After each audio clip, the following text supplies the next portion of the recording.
I'm Hyle Russell. I'm Chad McKenna. And we are currently in beautiful Los Angeles. Yes. Observe the ambiance of our wonderful motel. Yes, this is, I don't know, the high life, I guess.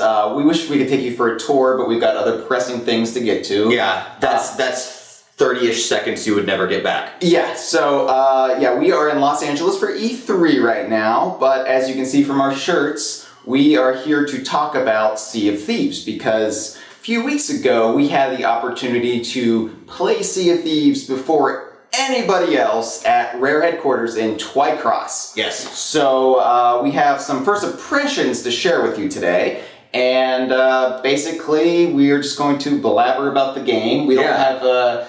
Fortunately, we don't have any footage of our play sessions to share with you. No. Although it was all like meticulously captured at Rare. They had this incredible, it was a NASA control center essentially with not only 12 monitors of everyone on the trip that was playing the game, but videos of us. So effectively 24 screens. They were just observing and making notes and watching us as we went through it. Rare probably has a higher budget than NASA does at this point, but they very well might. Yeah. Thanks, Congress. Chad. What are your thoughts about Sea of Thieves? I rather enjoyed it. Really? Yes. Yeah. Strangely enough. Yeah, I enjoyed it enough to turn myself into a walking billboard for it. Yeah, no, this is nice. Black is slimming. It is, You want to remain fashionable in Los Angeles. Black would turn you into an irradiated puddle of goop on the sidewalk most of the time, but thankfully it's a little overcast and we're indoors. And there's smog and pollution and...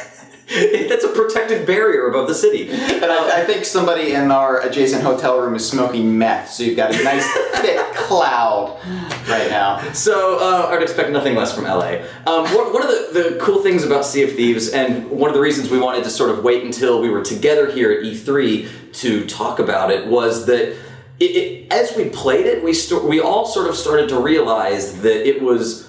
the game is, from what we can tell, very non-linear, and it seems like it's more about the stories and the events that you and your crew of people kind of create organically as you play. To an extent, yeah, and it's kind of just like simulated life if your life was a pirate in the 17th century. Okay, if you qualify it that way. Yeah, I mean, because granted, life is not linear. You're not you don't wake up in the morning, unless you meticulously plan it with an itinerary, which I do not. You don't know which quests to go on, and the thing I like about Sea of Thieves is you're just kind of plucked down in the world. Yeah. And, you kind of just have to figure it out. It's very much like one of the things I love about, say, a movie like the original Star Wars is it just kind of plucks you into this world, doesn't hold your hand, doesn't explain these things. Mm-hmm. It's just this slightly alien environment, and you have to figure out the way the world works. And granted, Sea of Thieves is based on piracy and the lore and legends surrounding it. So there is that cultural shorthand we all share. So it's easy to get. But as far as just figuring out how to sail a boat and crew it properly, there's definitely, at least when we played it, nobody was holding our hand. Well, yeah, and that was kind of intentional on Rare's part. We had been given kind of a presentation about how they pitched the game and their thoughts behind coming up with some of the core fundamental ideas about Sea of Thieves, but they never really told us what it was we would be doing or any of the mechanics of that. So yeah, we were all thrown in completely fresh. I mean, I'm pretty sure we were a test case to see if people could easily pick up the game without having a full player's guide telling them what to do. And I'm thankful for that, though. It was honestly, these days it's so hard to approach any piece of media without knowing almost everything about it. People have already dissected every teaser trailer of every movie that you've seen, and as consumers of pop culture, of course, we look at that stuff. Right. And I read something, and I'm sure you've seen the same statistic, whatever, that people who are spoiled about something tend to enjoy it more. I don't necessarily buy into that, but it was refreshing not Well, the only context we had was the trailer from last E3, plus a whole bunch of concept art and vague interviews given by Microsoft employees. Right, and that trailer was more tonal. It didn't really say how the game would unfold as a player. You could make guesses, and a lot of people guessed incorrectly. I think. I think a lot of people speculated it was going to be just like a pirate Warcraft. Yeah. And it's really not. It's I'm not even sure what the best way to describe the game is, and I realize this is terrible since I'm giving my first impressions, but I think it's something. It felt very sandboxy to me, and I compared it while at Rare to Grand Theft Auto at sea, and to an extent. It's not like it's a one-to-one comparison, but that's the game I have the most experience with, where you have so much freedom just to do what you want. But the thing with Grand Theft Auto is there's still a narrative that's forced upon you, and a lot of times this character that's fleshed out in no way resembles the way you actually play the game. Yeah. So if you're running around being a violent serial killer, and then there's a cutscene where your character is trying to hold down his job, it makes no sense. There's no... It's like an awkward linear narrative grafted onto this open world. Yeah, and you don't get that with Sea of Thieves, and that's actually the mantra that Rare is subscribing to. It's be the pirate you want to be. Yeah. And basically, the game's not going to tell you what your character is thinking, feeling. What you're thinking and feeling in the game world is what your character is experiencing. And because you're doing it. Because you're doing it. And there is so much freedom to just do what you want. And granted, there's going to be in-game elements that kind of force your hand, in-game elements and interactions with other players that force you to make split decisions, assess a threat, give it an ocular pat down, and just figure it out. But it's very much like real life, because when I encounter somebody on the street, they might be wanting to fire cannons at me. I have no way of knowing. Right. So if only they had cannons at their disposal, then perhaps you would find that out. Yeah, if I'm walking to the bank, let's say, and I'm like, well, this person might want to rob me. This person might want to get drunk, fire cannons at me, and drown me in the ocean. I better react, or maybe I'm just going to play my cards and be a pacifist about this. So either you're extremely paranoid or you live in a pretty shady neighborhood. I think that's where we are right now. Oh, right. I keep looking out the window just to make sure. And we're several floors up, and we're still nervously looking out the window. I mean, South Central LA is lovely this time of year, but so let's talk specifics about the experience of playing the game. We had 3 play sessions of about an hour each, with what we think is close to the build that's here at E3 2016. Yeah, this is actually, we're recording this the day before the game is shown off to the public for the first time at the Microsoft conference. Yes. And of course, it's 2 days before the show floor actually opens. Yeah. So we don't know how similar the build will ultimately be to the one that we played, but we think there's probably a lot of overlap. So hopefully what we say will play out with the experiences that a lot of journalists are about to have. Yeah. So we were paired up initially with 2 of the other folks on the trip, Rodrigo and Dan. Dan from off of Killer Instinct Central. Indeed, and Rodrigo from off of amazing 3D animation. He was one of the fan contest winners. So, we were paired up with them, a crew of 4, and essentially we were put in soundproof booths, so we would have the experience that a player would have on Xbox Live, sort of completely physically separated from their friends and everyone around them. But we were communicating on very high fidelity headsets, actually. Better than the one that I got with my Xbox controller. Right. Which is still better than the one you get with the Wii U. The non-existent one? Yeah. The one through your controller. Oh, the gamepad. Yeah. But I don't really use it anyway, so it's fine. So basically we were, we could hear what was going on, but the screen was blank until they turned it all on for all 12 of us. But initially we were only surrounded by each other, the 4 of us there. We were on a beach, and we didn't know what to do. We had a little postcard with Xbox controls on it, very basic stuff. Mercifully, they gave a look inversion option, because I have to invert my Y-axis every single time. I was knowing that it was a first-person game from last year's E3 trailer, I was so nervous that there would be no invert Y option, and I would just flail around for hours. But that's the trouble I initially had. I will say I got over it fairly quickly. At least by the end of the third play session, it was old hat, and it felt very natural. But yeah, it was just I was stumbling around even before we started drinking in the game. There's a lot of stumbling. So I think actually that's one of the first things we did, isn't it? Because naturally we started, of course, experimenting with the controls, and part of that was going through your inventory. Yeah, and we were all pre-given a mug of grog and a plank of wood. That's right. We had 2 items. The natural ones you would expect as a pirate, grog and wood. I remember when we first started playing, I was convinced we need more in our inventory. We had to go, I was like, come on guys, we have to explore this beach. I want to find some weapons. But I don't think there was anything like that in the build we played. Right. It seems like this one is it's very streamlined so that people, especially on a show floor thing like E3, or just in our situation, we're able to kind of pick up the core of the game and get a sense of it without being mired down with a lot of extra features that I'm sure will be fleshed out. Oh, it's not reflective of the final game. It's just a kind of a sample. It's just a little tiny morsel to hold you over until the main course. So we found our grog and we all started drinking. And I guess it didn't take long. I mean, you drink it, and then a few seconds pass, and then you start to feel the effects. Yeah, it's not as overt as the aforementioned Grand Theft Auto, for example. Like when you get drunk in that game, all of a sudden everything starts ghosting, and your character's wobbling. It sneaks up on you, and only when you're maybe halfway through your drunken spell, which lasts about a minute or so. It gets progressively worse, too. Then all of a sudden the screen just ever so slightly starts wobbling, but you don't realize, you're focused on that, and then you realize that you've completely careened off of the dock that you were walking on. Well, yeah, because I think we drank before we even got on the ship. Yeah, which was a mistake. I remember, definitely flailing about in the water for a while. Right. And I was so worried I was going to drown.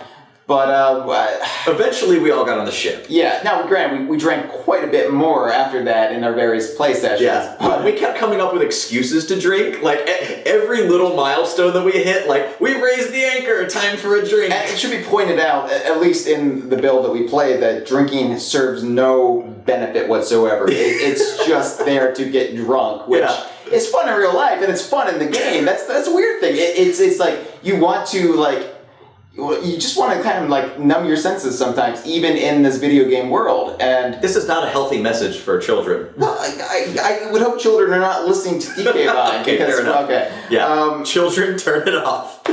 So but it's fun just to see.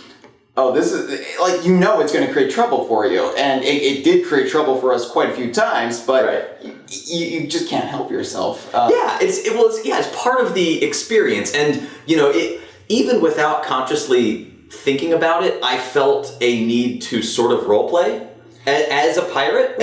And obviously like a romanticized pirate, but well, I mean, it's not like a boring historical pirate simulator where you die of scurvy immediately. It is very much the lore of the legend and lore of pirates. What our idealized greatest fantasies of piracy is. So Robert Louis Stevenson kind of pirate. I would say beyond that, it just incorporates so much from pop culture, including Rare's own take on piracy in the past. I mean, a lot of it felt very similar to what you would see in Donkey Kong Country 2, obviously. The little glimpses we'd see in the Kazooie game, Banjo-Kazooie games, Grabbed by the Ghoulies. Mm-hmm. Obviously there's Dream before Banjo-Kazooie. Those are heavily focused on pirates, but I mean this is Greg Mayles is shepherding this game, and so naturally it's going to feel quite similar if you are a fan of Rare. These are Rare pirates, absolutely, and a lot of the game's humor comes through in just who these characters are in the world that they inhabit. it's not a silly game, but it's inherently funny and just... Well, you make it funny by being an idiot in the game, kind of. But the game allows you to be an idiot. Yeah. It's not just like you're making up scenarios in your head. It's not like you're injecting... You are injecting your own kind of fanon into the game, but the game allows for that. Right, it's very flexible in that way. And it's also not the kind of thing where you feel like you're just running in circles, because while you are drinking and stumbling around, you're still achieving things and you're exploring, and, well, we should probably get back to how we actually approach the boat, the ship itself. Right, because I think sailing is the key component of the game. Right. Or at least getting a ship and crewing up. So we got aboard the boat, and thankfully there were these very handy tooltips that would pop up. And in keeping with a lot of Rare's games, especially the ones that Greg Mayles designs, the HUD is effectively non-existent. It's all about the immersion. You don't want, as the Donkey Kong Country instruction manual famously once said, you don't want a bunch of things cluttering up the screen. Yeah. You don't want a speedometer on there. You want you want to keep it clean, and you want to enjoy the beautiful graphics. So yeah, you would get these little pop-up notifications whenever you would approach something that you could interact with. Right. And that was very helpful, like just finding our way around the ship. And so we would kind of, as we were stumbling, sort of coming off of our drunken spell, we sort of had to sober up a little bit just to make it down the dock. But eventually we would be, you could say like raise anchor or lower the sails or angle the sails. And so little by little, we at least started figuring out what was at our disposal. Yeah. And then we started interacting with it. And I think the first thing was actually someone started turning the anchor. I don't remember who. But I know I got near. Well, yeah, I was definitely on the anchor the most. I felt like because that's another thing we'll have to discuss is everybody kind of gravitated towards certain roles on the ship because you could technically do this all by yourself, but it would be grueling and you would be woefully unprepared when you encounter hostile pirates out at sea. Right. We did hear one anecdote that Greg Mayles crewed his own ship and was able to sink.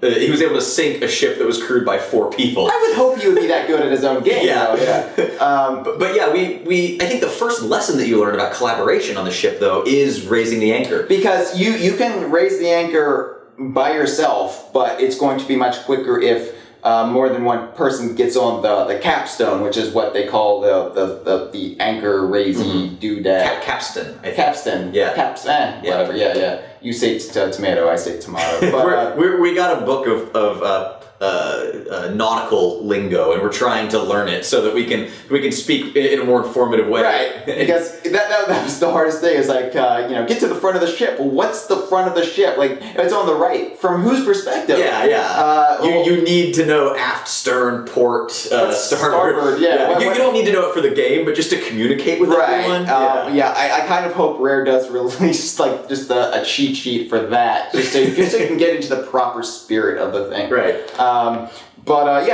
Raising the anchor and then figuring out how the proper length to set the sails. Right, but the anchor itself, there are 4 arms to the capstan. Yeah. And so the first person who's raising it goes incredibly slowly. And we were sort of talking to each other, what are you doing? What are you doing? And someone said, I'm on the anchor. And we looked over, and it's right on the main deck of the ship, and you could see them pushing and pushing and pushing. Yeah. So you go over, and it has another little tooltip. Raise anchor. So the second person gets on, and it picks up a little bit quicker. Yeah. And eventually, all 4 of us got on it, and it just zips right up. Yeah. And so that teaches you immediately that by not only multitasking, by distributing the work, but sharing specific tasks with everyone else, you can be much more effective. Absolutely. I should point out that lowering the anchor is a lot quicker, and it usually only involves one person. That took a while for me to figure out because I thought it was a process. So whenever we would have to lower the anchor, I would end up inadvertently raising it again because I thought there was a bigger process involved. So I kind of I probably screwed things up for us a couple times there.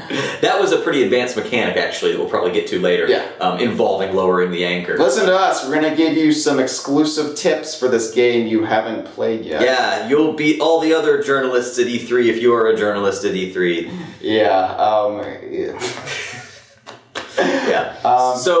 We lowered the sails because that's a pretty intuitive thing to do. Yeah. We started going below decks, exploring.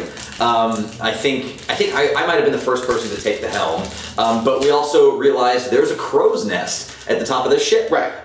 So someone climbed up the crow's nest, and no, I think actually I might have been the first one to climb the crow's nest because I remember getting up there and we were sailing, and someone else, probably either Dan or Rodrigo, was on the helm basically, and. I was just kind of enjoying the view because it's a rare game. It's gorgeous. So the water, I mean, we would be at fault if we didn't describe the water effects in the game. Like, Rare's always had just amazing water in their games. Think back to Donkey Kong Country 2 and just looking out that sparkling ocean. Yeah. And, this game has just the most absolutely beautiful rendition of the sea. I mean, it's just it's a vital part of the game's visuals because it takes up like most of the scenery is the open ocean, and it's not really photorealistic. It's so close, but yet it works within the very stylized look of Sea of Thieves. Right. Yeah, I mean, there's nothing photorealistic about the game. Everything is it's not like overtly cartoony, but it's I don't know. They found a nice middle ground. I've likened it in the past to it's an evolution of the art style of Grab by the Ghoulies. It's taken in a more realistic direction, but everything is still angular. Everything is kind of has. It's like a whittled wood object, kind of. Right. And so you definitely it feels like a Rare game. It's not like you're playing a game that's like Assassin's Creed or something where they go for the hyper realism. Well, it also kind of future-proofs the game in the same way that Ghoulies looks gorgeous on Rare Replay. Right. I could see Sea of Thieves being, if backwards compatibility is something that Microsoft continues to pursue, playing it in 4K or 16K, whatever the next thing is, and it looking just as good. Yeah. But anyway, we got off on the open sea. I remember being up in the crow's nest and we were talking back and forth. When you lower all the sails, the middle sail completely obstructs the captain's view. Right. So communication is vital there as well. You have to be talking with whomever's on the deck or in the crow's nest to know whether to turn left or right or port or starboard.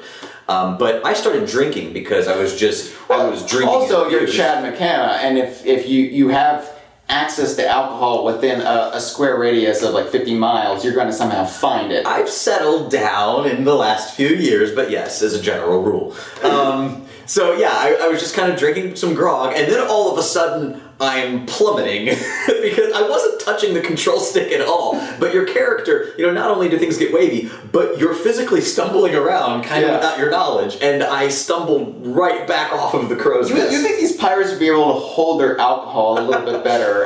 Maybe that's like an RPG style upgrade that you can hold your grog. I don't know. Granted, I've never tried grog, so I imagine it might be pretty powerful. Yeah, it's essentially gut rot. It's just whatever they could find that fermented overnight. It's like mouthwash and There's a lot of mouthwash in the 17th century. Rubbing alcohol and But thankfully in this build there was no fall damage, so I was able to climb back up. But that might not be the case in the future. But yes, I would imagine there would be a lot more consequences in the finished product. Right. But I remember I was intent on exploring the ship's hull. It's funny because I gravitated towards more okay, I'm not going to even get near the ship's wheel. I want to get the lay of the land. I want to know the ship I'm on. Yeah. And so I explored. You can go below decks. There's at least on the ships we were on, there was 2 different levels beneath the top of the ship. And that sort of unfolded as being really fundamental to how you keep your ship afloat. It is the nature of the dual decks. So basically, whenever you take on damage, and I think it was mostly just occurred from other crews firing on us, you spring leaks in the bottom of the ship. So basically, if you're springing a leak from the very bottom of the ship, then that's going to fill with water quickly. You have to plug those holes, and you've got to strategize too, because if you're taking in water in the middle deck, well, make sure you got the bottom deck take care Right. of first. Like you can take damage to the middle deck, but Yeah. if it's not yet sunk to that level, I mean, your ship does physically sink as you take on water, and it rides lower and lower in the sea. Right. So you start to realize that you need to prioritize which decks you're repairing, and that requires a lot of communication as well. But before we get to taking damage, like we set out on the open seas, and then we started, seeing islands popping up in the horizon. Yeah. And that was immediately enticing for us. Yeah, we really, really wanted to explore. And, if you're a Rare fan, and if you're listening to this, I'm sure you at least have a mild curiosity about the studio and their history. But, Rare is known for their very lush natural environments, and they've specialized in, I think, tropical locales. I mean, we've got the Rare Archipelago. That's what the name we've given to all the islands that their games have taken place on, and they keep going back to this. And I think they do it best, and it's really captures the sense of their games are a lot more of our world than other video games. I mean, there's fantasy elements, obviously, but it's still very much, I feel like I could explore these islands. I feel like they could exist somewhere out at sea. Right. So you see these islands, and you're like, new Rare islands, I have to explore. I want to see what's on these islands. Yeah. And so a lot of times we would see a really enticing looking island in the distance. We called one Spiral Mountain. Yes, and I think that's what caused us to start to interact with the other crews, is that we spied. It was, Spiral Mountain is obviously, there's a moat and it's a little bitty mountain, but this wasn't literally Spiral. We're not saying Spiral Mountain was in Sea of Thieves. We're just saying it was very much, we could have called it Crocodile Isle. It just very much like it's a large column. Yeah, it was a spire, and it looked like there was kind of a spirally staircase up to the top, or a pathway anyway. But yeah, on our crew, we all started calling it Spiral Mountain. Let's go for Spiral Mountain. We're still trying to figure out how to steer and how to angle and work with the wind. Essentially we gravitated toward Spiral Mountain, and out of the mist, like in the distance where you'd see other islands popping up, we started to see another pirate ship. There were sails out. It should be pointed out that as we were playing this, there were other teams, other contest winners, and fan sites, rare fan site editors had been invited over, and so they were also playing the game on different crews. Right. And we were all playing in the same game world. So us being, I think, so well versed in the lore of Rare games, we all kind of shared a lot of similar mindsets. Yeah. So we see an enticing looking island. Well, these other crews might stumble across that as well, and also want to get to that. Yeah, and we found out after the fact actually that they were all internally referring to it as Spiral Mountain. Right. So there's kind of this weird, psychic groupthink going on just because we're all the same obsessive Rare fans. Yeah. But therein lies the problem, because at least in this build, we cannot actually verbally communicate with the other crews. Right. Yeah. So as we see these ships on a distance, then it raises the question: friend or foe? Yeah, you don't know, and we found out very quickly that when in doubt, foe. Well, I think especially this build, perhaps build with E3 and summer conventions in mind, is tailor-made for combat. It's tailor-made for the most easy to digest aspects of the game, and that's attacking other pirate ships. So I think a lot of it was encouraged by Rare. Yeah. But yeah, and of course me, being a vegetarian who refuses to step on ants on the sidewalk, I'm like, well, guys, let's not fire on them. Let's play this out. Let's give them the benefit of the doubt. Right. Yeah. Let's just surrender now. Let's just give them our ship. Come on, guys. And how'd that play out? Not well.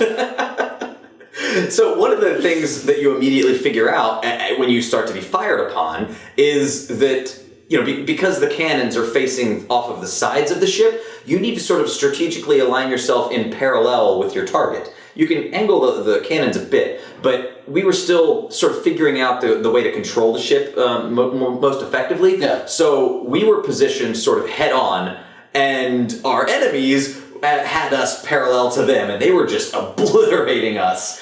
So I think at that point, we were just trying to get the hell out of there.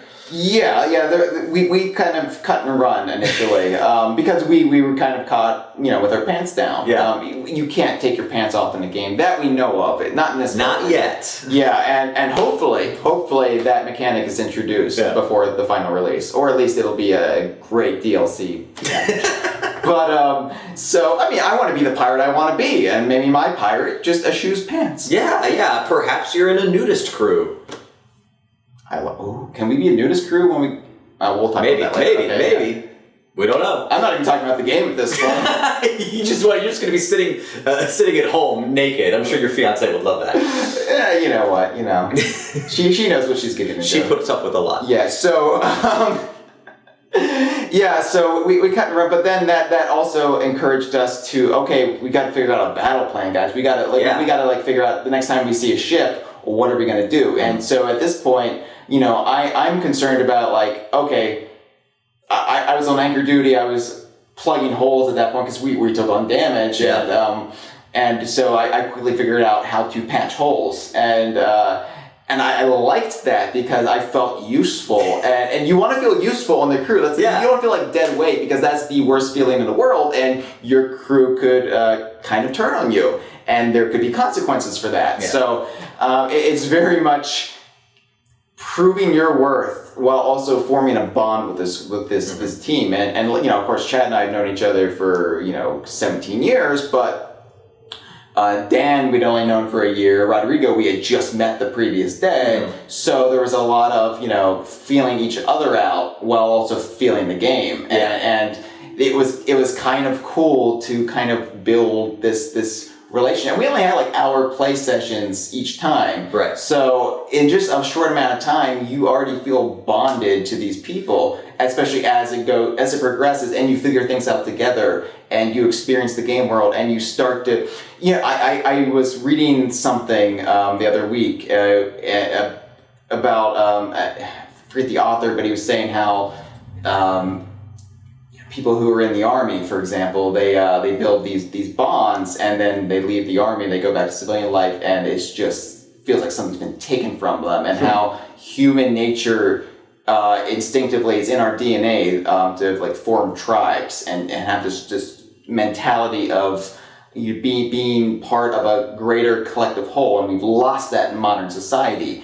And I'm not comparing the experience of Sea of Thieves to going to war or anything, but I got that sense of I'm part of this unit that's watching my back, I'm watching theirs. Yeah. We're in this together, we're brothers and sisters, and that was just, I never really felt like that in a game. Yeah, it was, and especially kind of the games that we play, and I'm sure those experiences are there are, but as far as a co-op that's more than just two people. You're right. This is a team, a crew, but it's I don't know. This is what I wanted Donkey Kong 64 to be. I wanted that 4-player team experience, and I finally got it. And I was kind of giddy when that realization set upon. Yeah, it was neat because it all sort of dawned on us around the same time, exactly how to get the most out of the game, and tragically that was toward the end of our first play session.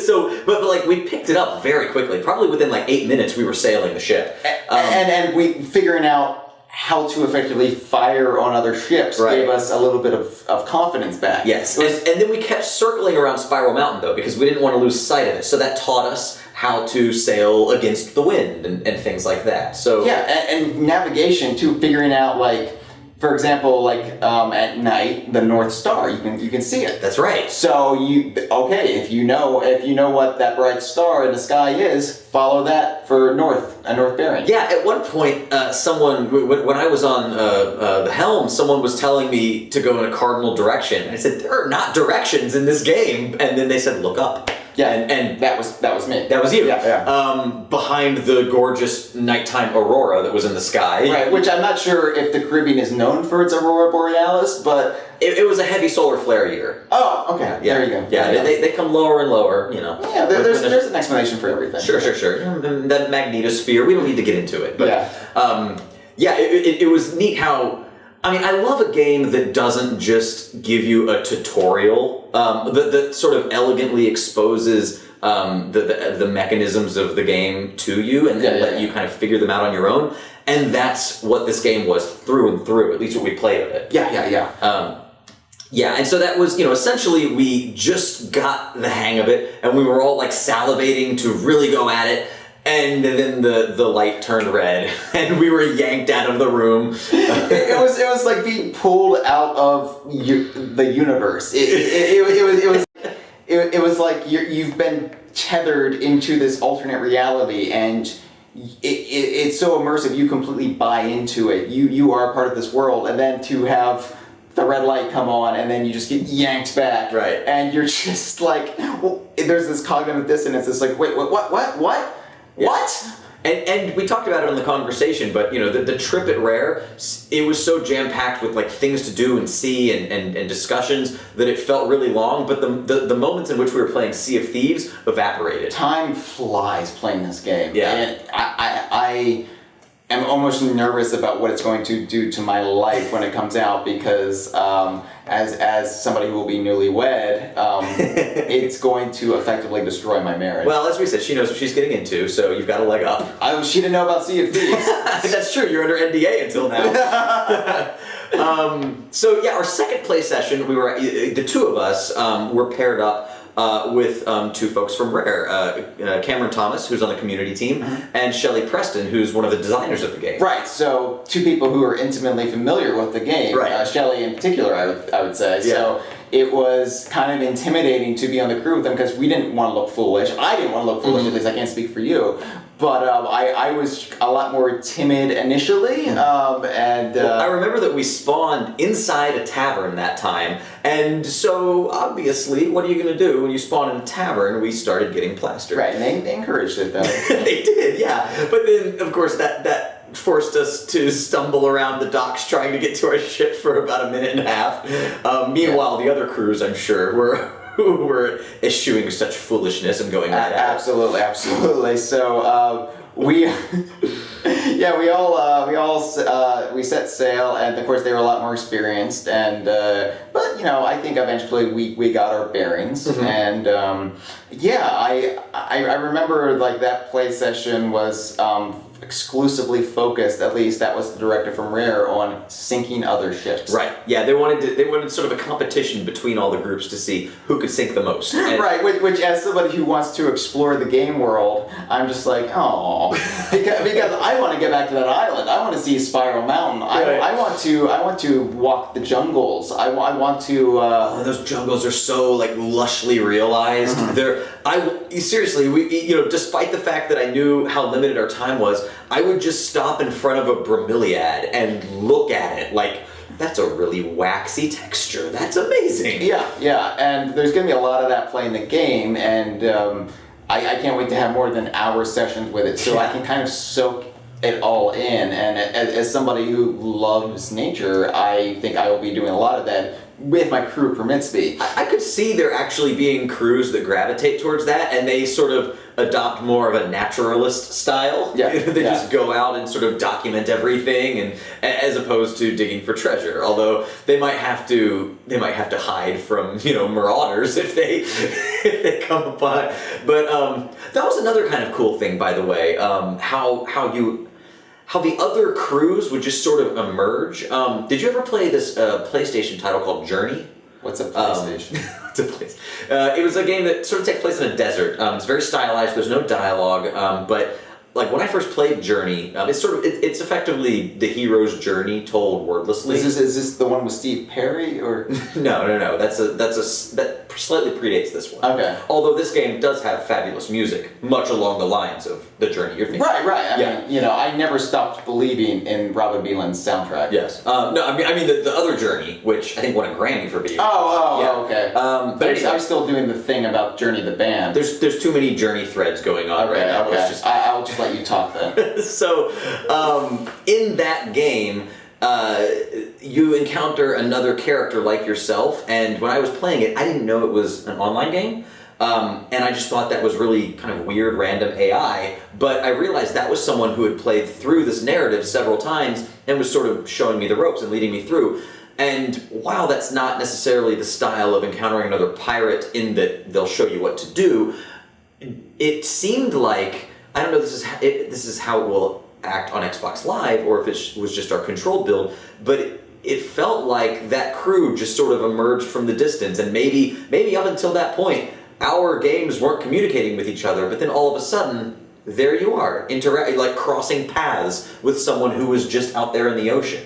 Yeah. It felt very organic. It wasn't like you were boxed in and both being led together. And granted, I think they were spawning us all near similar points, so we would meet up with each other, because they weren't just plucking us at different parts of the massive game world, sure, and expecting us to find each other. It just didn't feel artificial, like it was a constructed narrative thing that forced you together. No, it was that's just what happened. We spied someone, and because we were curious, and they were as well, we both went towards each other. Like two ships in a night, just feeling each other out. That's right. And so we got drunk first. We went on the boat and got sunk twice, I think.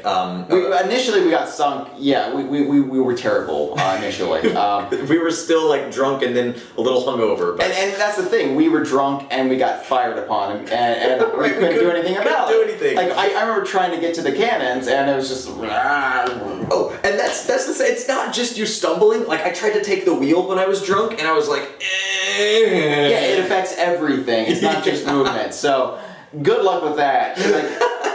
But it's so much fun to do. There's like, as you said, there's no tangible benefit, but you just feel compelled to drink in the game. I think when I play the final build, I'm going to be a lot more protective of my ship, though. Right. And probably also in the final build, the grog mugs will not just refill as they did for us. Yeah. This was a magical build where the alcohol kept coming. Yeah. And, so after we got sunk a few times, I think it was Shelley that suggested that maybe we should drink to celebrate victories instead of just at all times. But that's the thing, that created a nice motivator. Yeah. So, wait, drink as a reward, and not just as a way to go about your life. Yeah. Oh. Yes. And then I realized where I'd been going wrong in my actual life. Work before pleasure. Turned me around completely. The last few weeks have been amazing. I've changed man. Been so productive. So once we sort of adopted that ethos and really, so we had also been talking about some of the mechanics of the pirate ship itself, and Shelley and Cameron were giving us. They weren't leading us down pathways, but as we sort of expressed curiosity about certain things, they would say, "Have you thought about this?" And one of those was, have you thought about lowering the anchor while you're sailing? And I said, well, I wonder what would happen. Like, I would think that the ship would just come to a screeching halt. But we did it and happened to have the wheel turned at the time. Right. And it's effectively like the e-brake on a car. In Grand Theft Auto, for example, and having the wheel turned and the sails turned and the anchor drop, you just whip around. Right. It's like Tokyo drifting. Yes. Yeah. And so once we realized that, we started connecting the dots. That oh my God, we could go straight towards someone. As fast as we possibly can, and right before we hit them, we lower anchor, whip around, and start firing. This is pro advice. Yeah.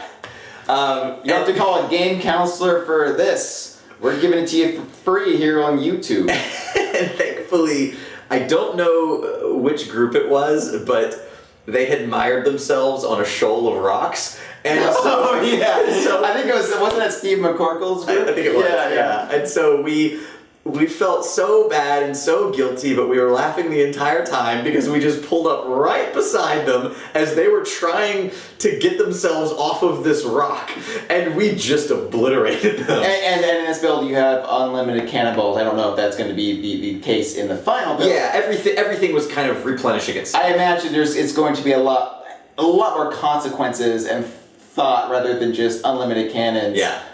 But it's still a lot of fun. And at this point, I was feeling a lot more comfortable with the cannons, like actually hitting ships. Like you have to figure out trajectory and like, it's like, oh wait, yeah, physics, what? Nobody said there was going to be physics involved. And that was something that we picked up on only in the final play session because we were all firing the cannons from behind the cannon. That's where you operate it, but it's really difficult to tell how high you should angle it to get that. So you want to get somebody up in the crow's nest to kind of give that that eye in the sky, you know, that news chopper kind of perspective, where oh no, you raise it, and that's again teamwork. That's where the teamwork really comes in, because a ship is massive. These ships are massive, so you've got to have different perspectives. You've got to be communicating with each other constantly, right? And that's just such a joyful feeling to have to rely on each other and know that you're not in this alone. You're going to be in some terrifying situations in the game. It's not all terrifying, though.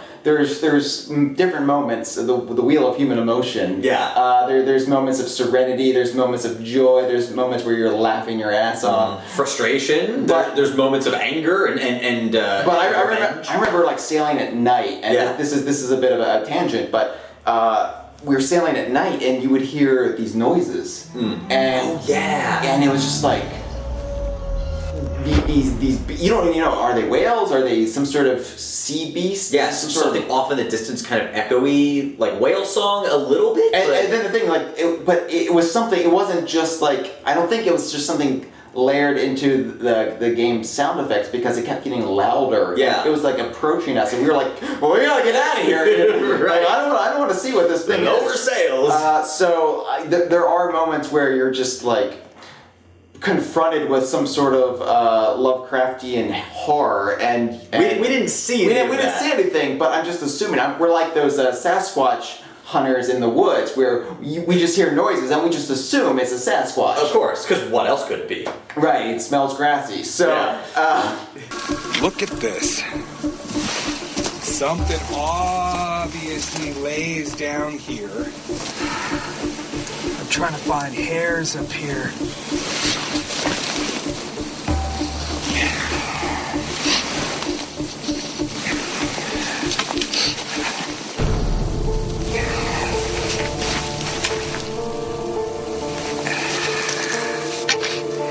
Smells grassy. So anyway, we got the hell out. But I mean, even like when you're confronted with another ship and they start firing on you, the adrenaline starts pouring into you. But knowing that you're not in it by yourself, that you have a team crew to rely on, and you've got to trust these people, and it's so much fun to build that relationship. Right, and thankfully, through the help and the tutelage of Cameron and Shelley, we actually, despite your pacifist nature and despite me drinking myself into oblivion, which pretty much sums up who we are as people. I mean, at our core, be the pirate that you want to be or already are. I'm a pussy. You're a lush. So yes, there you go. That's Hyle and Chad. We essentially we sunk the most ships. We sunk 3. We did. DK Vine knows how to sink a ship. So that was a nice feather in our cap. But then on the final play session, we were back with our original group with Dan and Rodrigo. And beforehand, everyone on the trip sort of got together. We knew we were back with our original crews, and we sort of... Right, because we were up in Rare's boardroom.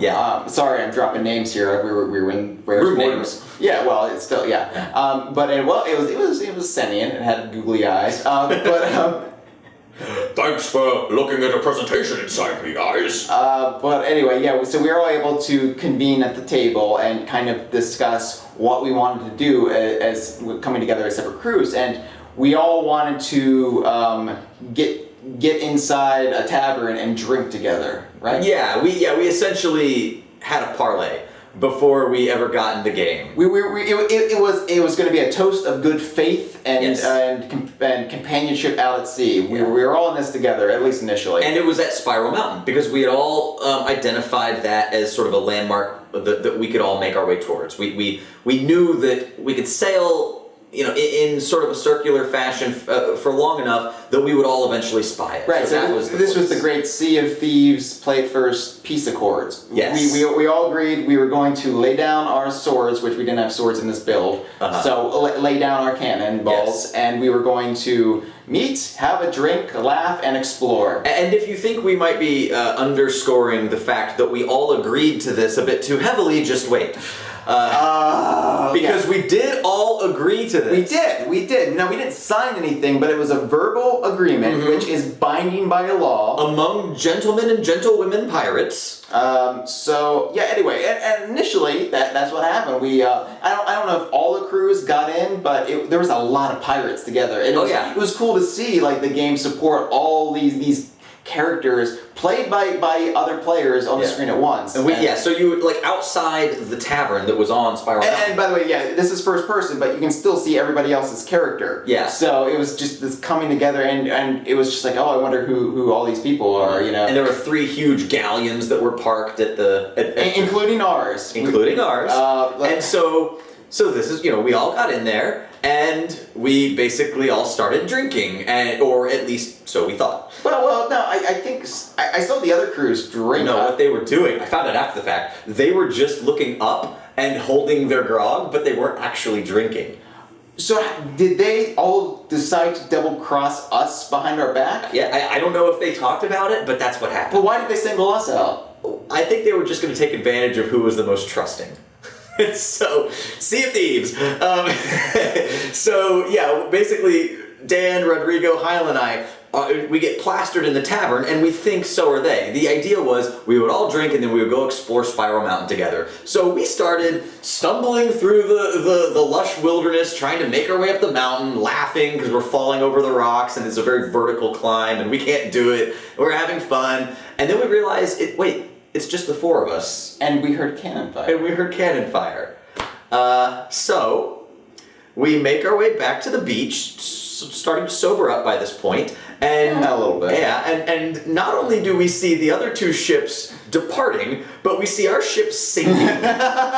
So we're like, no, can we go patch it up? And we swim as fast as we can up to the ship. And by that point, it's capsized.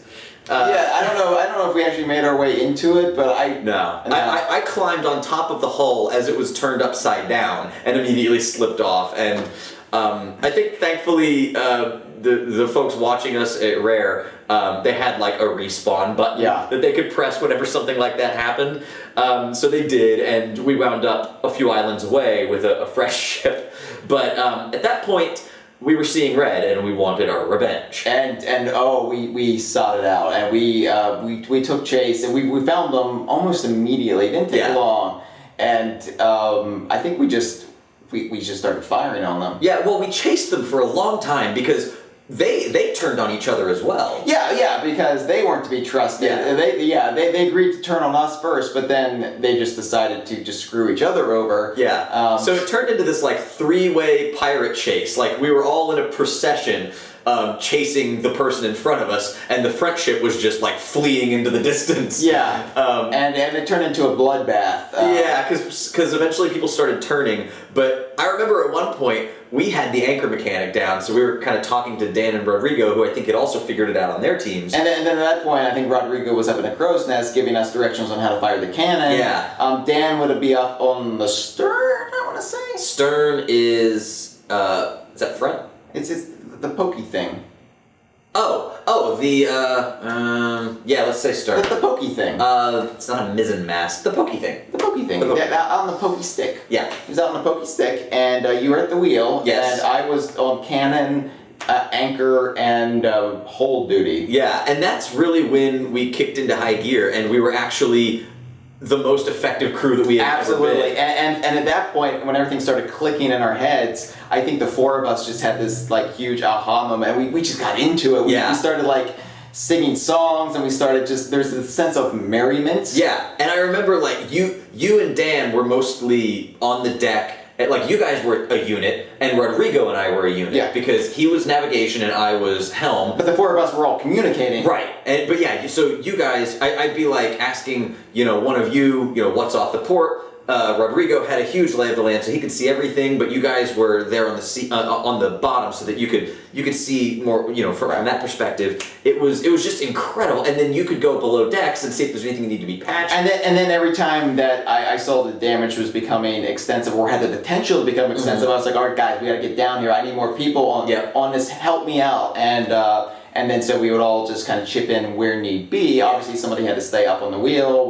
But it would usually be enough to save the ship. So and there was one, and also we started doing a lot of the e-brake moves with the anchor, but we got way more effective at it because, as you said earlier, you can lower it lickety split. It's gravity, but you have to not only lower it to whip around, but then you want to set sail again in that direction. Right. So you have to raise it, but to raise it that quickly, you need everyone on the anchor. So basically it would be lower anchor, I was on wheels, so I would turn it, we would flip around, and while we were flipping, I was running to the anchor, as was everyone else, and then the four of us would get on it, raise it back up, and we were off. Yeah. It was so incredible. Like you get this rush. Yeah, and like I said, the camaraderie is just intoxicating because you feel like you are actually out at sea with these men, and just it's I don't know, it's very much something I wanted to continue to experience, and so much so that like we were all like saying we actually need to crew up when we actually get the game. Yeah, like I want Dan and Rodrigo to be on our crew.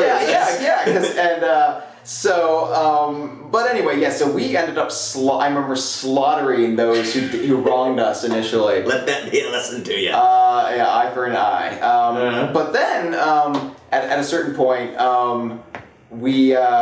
respawned, and without even communicating, we all just decided we just wanted to sail as far as we could sail. Yeah. And this is just like the group thing that overcame all the different crews, because we couldn't communicate with the other crews during this play session, but we all just instinctively knew we wanted to see how far we could get in the game world. Yeah, we all wanted to test the limits of it. Even though we knew that this was a build that wasn't representative of the final game, we wanted to see how far it could go.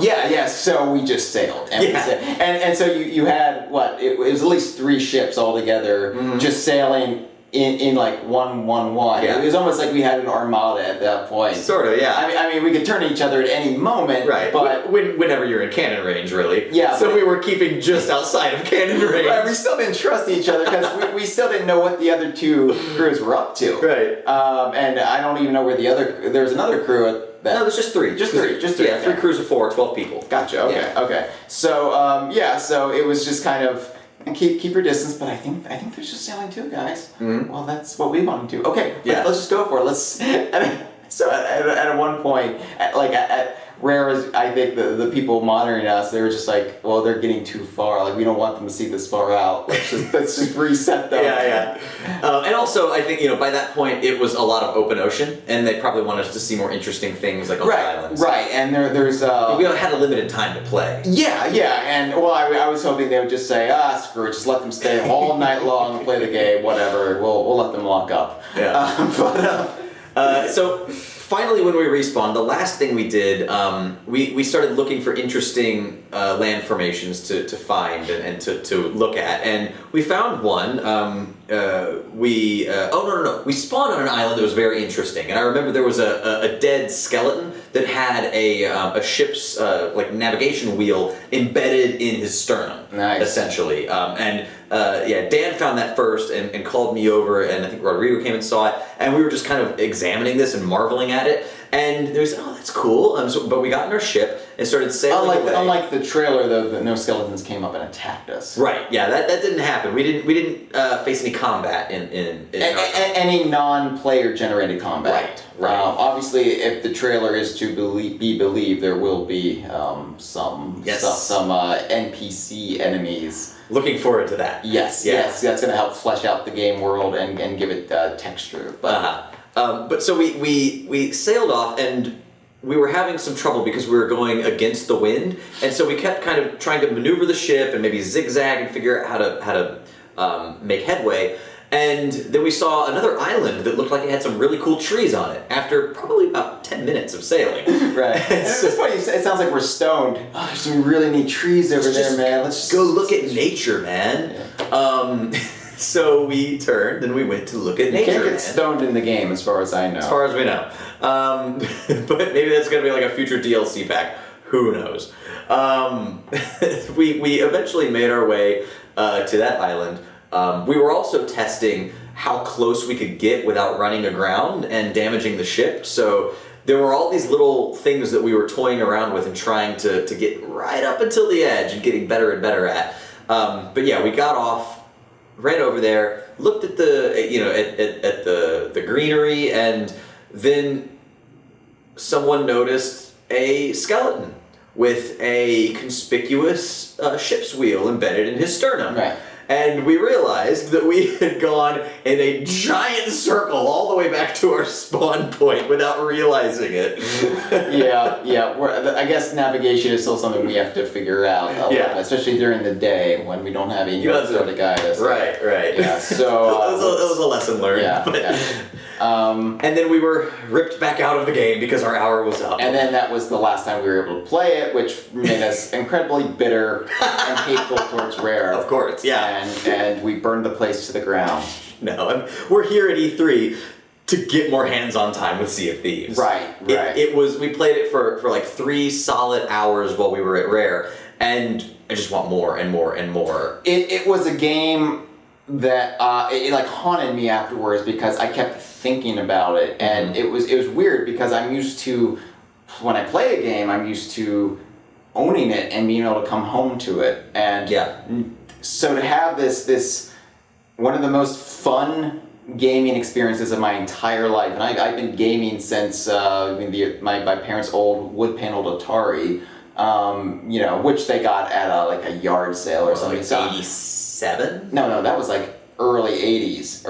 But I mean for you. They had it they had it secondhand, and then we got an NES, and then I went through the whole Nintendo generations, got an Xbox. I'm guessing you probably didn't start gaming till you were about 3 years old, right? Right. I'm not that old. That's why I time-stamped it there. I know the Atari's older than... Right.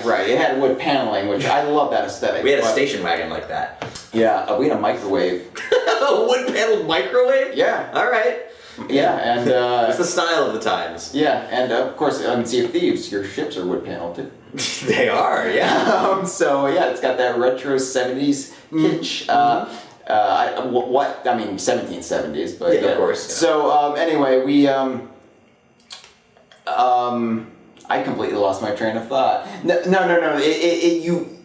You're definitely like you want to get back to this game. This is the most fun game I've played probably. I don't want to say my entire life because that might be overselling it because I only had 3 hours with it. But in those short 3 hours, no game has really like drilled its way into my subconscious like this one has. I keep thinking about it. I'm totally on board with this game. I really think this might be a game that people, once they play it, they'll become true believers. Yeah. And granted, there's many different ways to play it, so the experiences we had might not necessarily be the experiences other gamers have, but they might find a really, really fun angle or hook that hooks them that we didn't have or that we could never even think of. Right.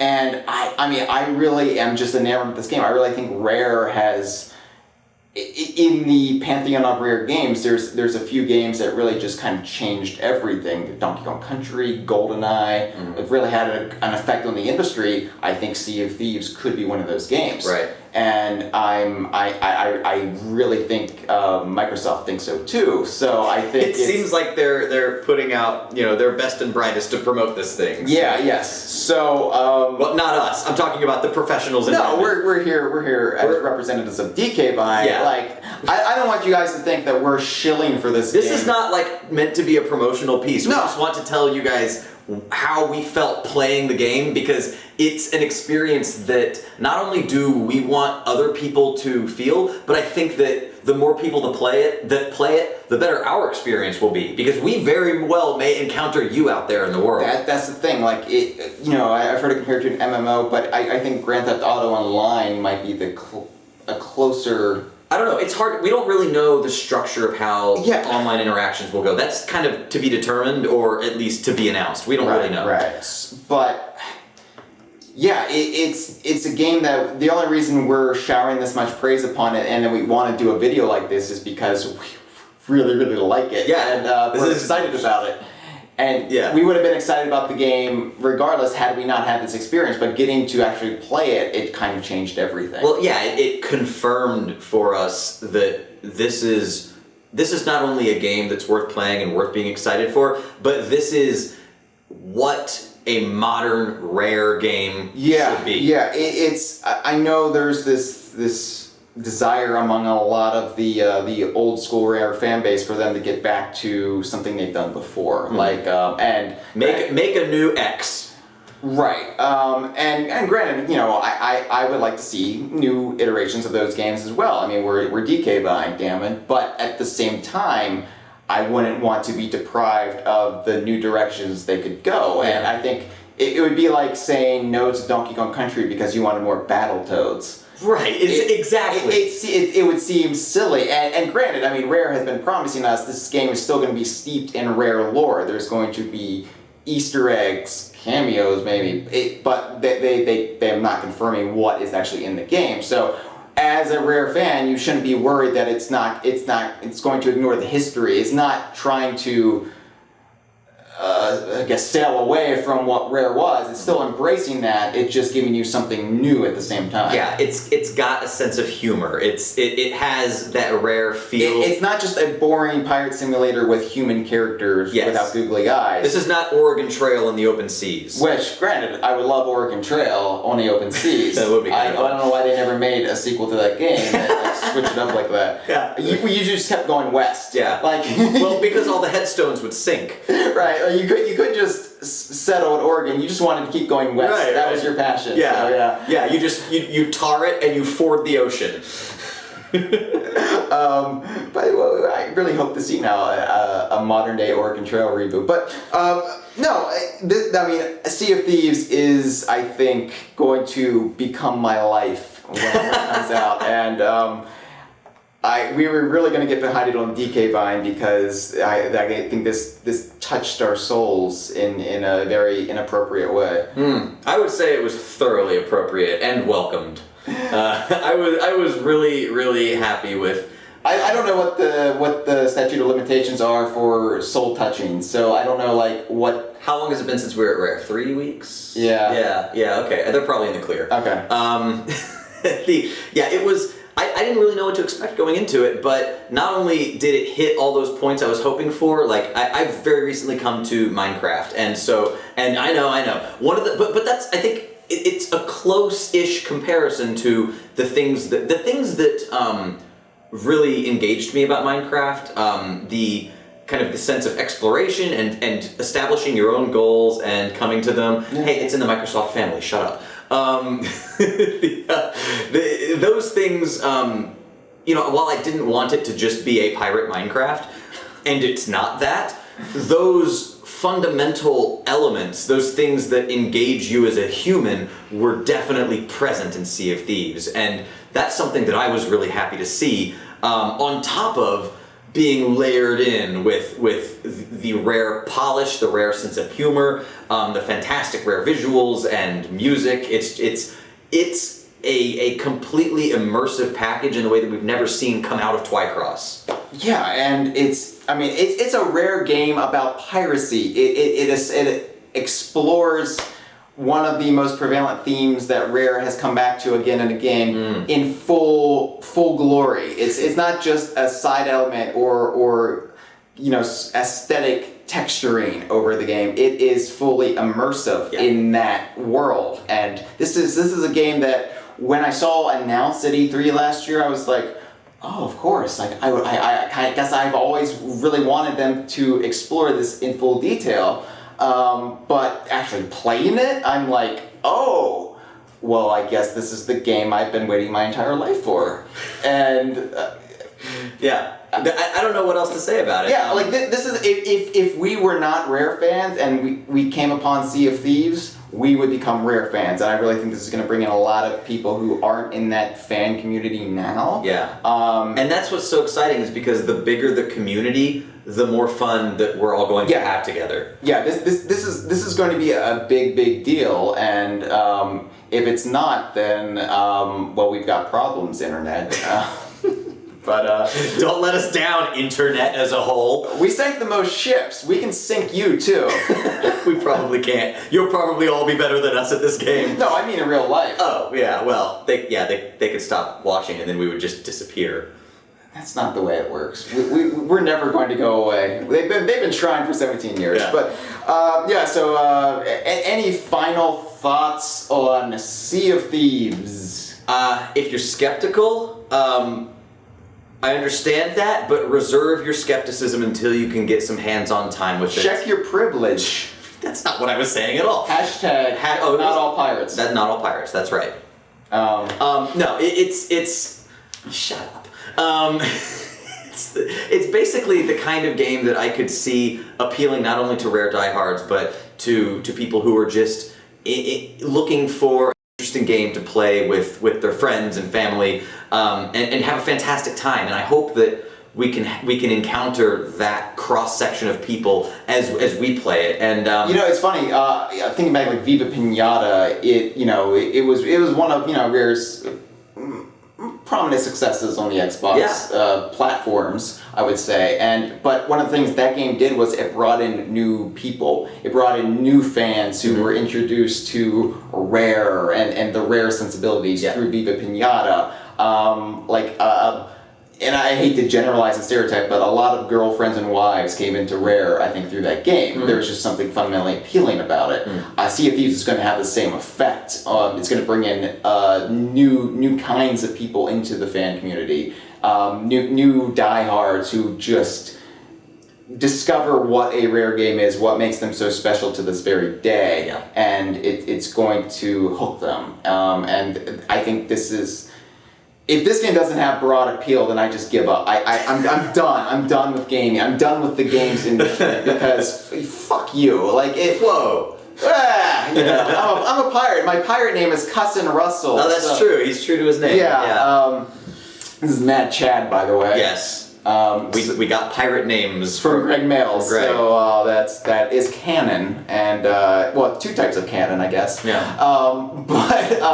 Would you like one N or two? Yeah. So, but yes, Sea of Thieves is great. It's great. It's the most fun I've had playing a video game in years. That's it.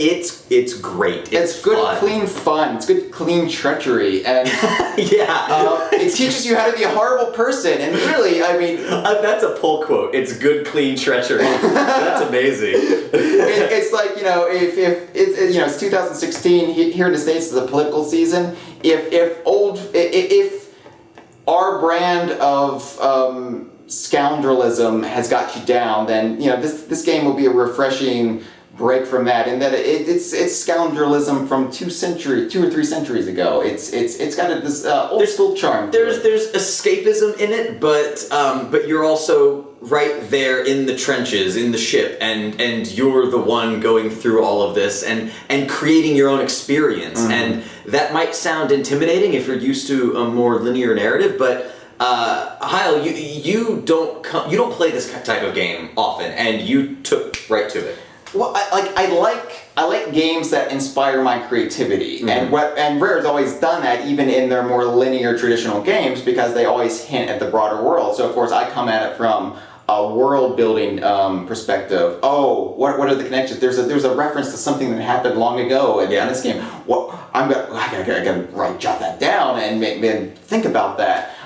This game is a lot of that, but it's a game that also encourages it. It's all about creating this shared world, creating this world of pirates, and to have that level of fun in this type of game.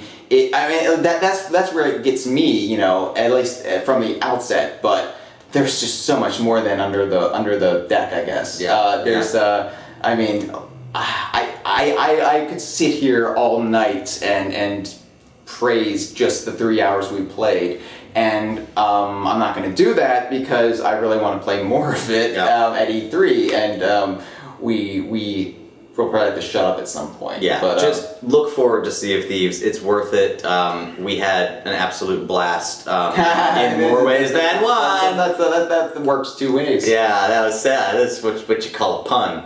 We sailed the ocean with the game. It's something we did. There were ships, and we were on them. Pirates. There were pirates.